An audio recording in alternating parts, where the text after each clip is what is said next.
Hello दोस्तों, आज Sensex बंद हुआ 77,409 पर, करीब 0.3% ऊपर। निफ्टी रहा 24,168, हल्का ऊपर 0.3%। और बैंक निफ्टी 57,963 पर 0.6% की मजबूती के साथ। आज का स्टार सेक्टर रहा टूरिज्म सबसे आगे, करीब 1.5% ऊपर। साथ में हेल्थकेयर सेक्टर ने भी अच्छा परफॉर्म किया। पीछे रहे इट और डिजिटल। गेनर्स में चमके मैक्स हेल्थ, इंटरग्लोब एविएशन और ट्रेंट। मैक्स हेल्थ तो करीब 6.25% उछला। और आईपीओ वॉचलिस्ट में टर्टलमाइंट फिनटेक का आईपीओ आ रहा है।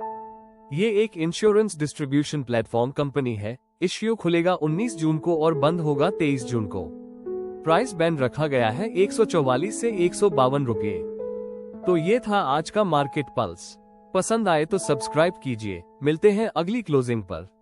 Investments in the securities market are subject to market risks. Read all related documents carefully before investing.